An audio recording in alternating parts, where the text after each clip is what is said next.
ایک کتاب حیات الحیوان میں ایک واقعہ نقل کیا گیا ہے کہ طائر رومی ایک پرندہ ہے، اس کے حوالے سے تو لکھا ہے کہ ایک شخص ملک روم میں قید ہو گیا، کئی سال قید خانے میں رہا، تو ایک دن اپنے بچوں کی جدائی میں رو رہا تھا کہ ایک پرندہ جیل کی دیوار پر آ کر بیٹھا اور اس نے ایک دعا پڑھنا شروع کی۔ تو وہ قیدی کہتا ہے کہ میں نے اس دعا کے الفاظ اس سے یاد کر لیے اور 3 رات متواتر اس کو پڑھتا رہا۔ اللہ تعالیٰ نے اس دعا کی برکت سے مجھے صحیح سالم اپنے وطن پہنچا دیا۔ وہ دعا میں سناتا ہوں۔ وہ دعا ہے: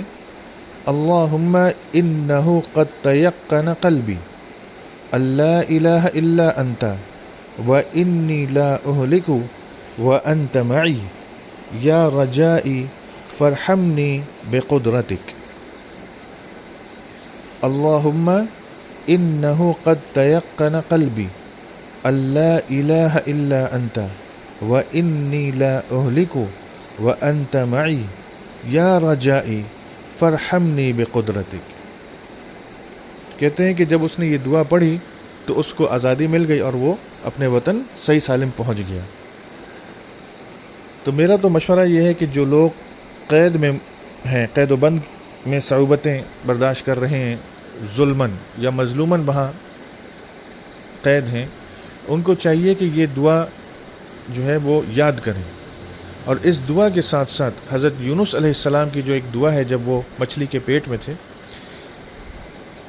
لا الہ الا انت سبحانک انی کنت من الظالمین، آیت کریمہ جو ہے اس کی پابندی کریں، اس کو پڑھنے کی دن رات اٹھتے بیٹھتے چلتے پھرتے اس کو خوب پڑھیں، وضو کی شرط نہیں ہے، خوب پڑھیں۔ تو امید ہے کہ اللہ تعالیٰ سے امید ہے کہ ان کو خلاصی نصیب ہو جائے گی، قید سے آزادی نصیب ہو جائے گی، لیکن شرط یہ ہے کہ یہ مظلوماً قید ہوں، مظلوماً۔ اگر یہ ظالم ہے تو ان کا پر کوئی اثر نہیں ہوگا، لیکن اگر یہ مظلوم ہے ضرور آزادی مل جائے گی، اور اگر یہ ظالم ہے